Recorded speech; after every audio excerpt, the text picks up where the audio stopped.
What's going on, everybody? Welcome to CS5 Gaming. Today I'm going to be showing you a short tutorial on how to make a Part 4 Jason mask. Now this is going to be the shower scene mask, which is actually one of my favorites. Okay, first step you're going to need is you're going to need the mask. Now in this particular case we're going to leave the snaps on the mask because the strap that came with it actually works quite well. Alright, we're going to go ahead and sand the mask. I'm using 120 grit. You can use whatever grit you want, but the more coarse the grit that you use, the deeper the scratches are going to be. Using a pencil, I'm going to mark out the axe cut on top of the mask.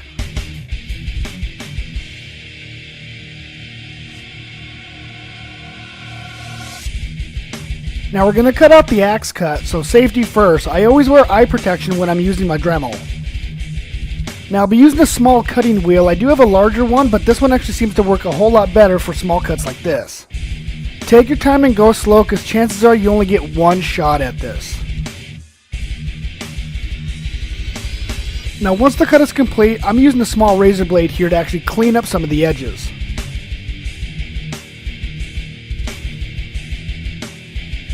Now we're going to prep this for paint, so I'm going to use small water balloons to cover up the snaps.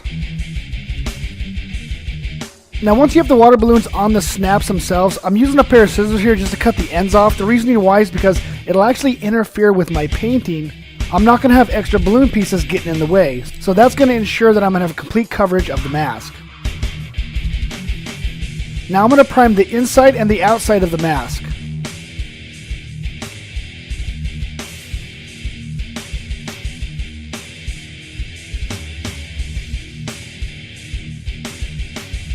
Once the primer on the mask is dry, I'm going to spray the outside of the mask with a quick coat of almond paint, but I'm going to leave the inside of the mask primer gray.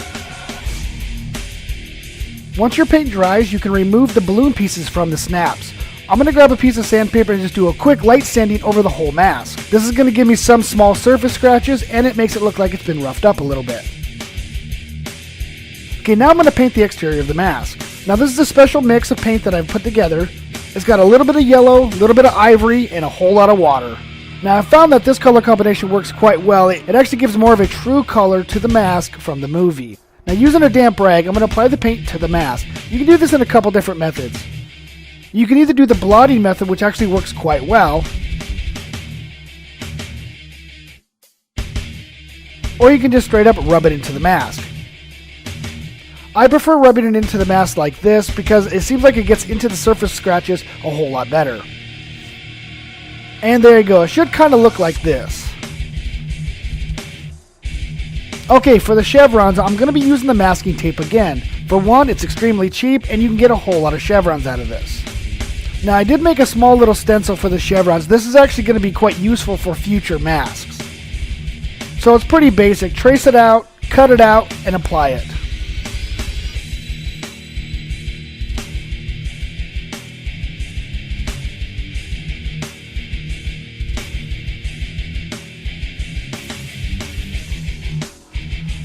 When you're applying the chevrons to the mask, don't press firmly, just kind of lightly place it on there. Then when you find the placement that you want, then you can press it in. Now, looking at the photo, I'm going to actually make a small mark here on the chevron because part of this is going to be removed.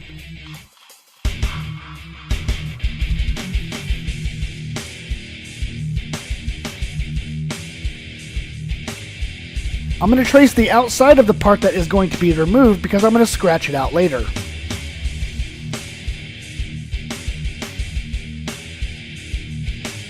Now whatever tool works for you, I'm going to be using a small razor knife because I seem to actually scratch the paint off a little bit better.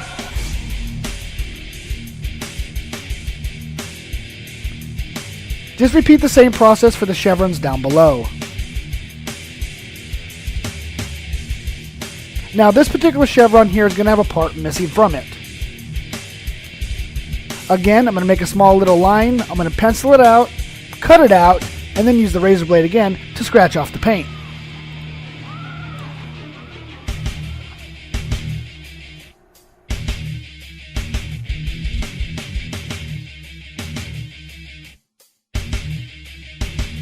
Looks like it's coming together pretty good. Now I did use a pencil and actually pencil out some of the damage marks that are going to be on the mask. Now this is going to be a helpful aid for me in the next few steps. Now using a razor blade and sandpaper, I'm going to actually put the damage on the mask. So I'm going to be looking at the photo very carefully while I'm doing this.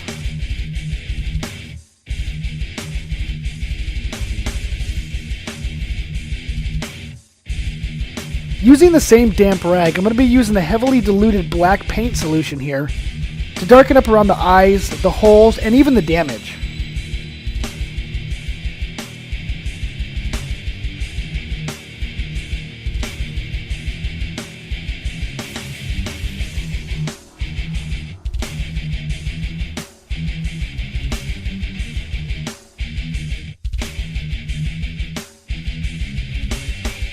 There we go. That's actually looking really, really good.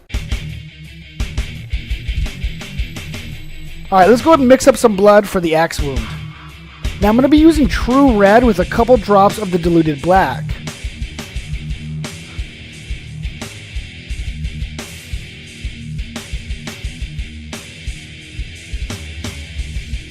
I'm going to apply it to the axe wound and I'm going to let it dry and I'm going to see what it looks like.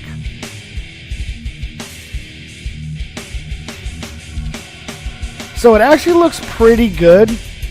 I'm ready for some clear coat. I'm going to spray it with some clear coat, then I'm going to let it dry for about an hour, and then I'm going to apply a second coat. Alright, the joyous thing is that the strap that it actually came with the mask is going to work just fine. Typically I'd make a custom strap, but this one seems to be big enough to fit my head.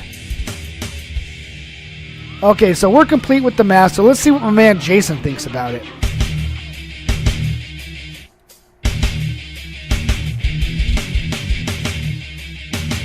I think Jason approves.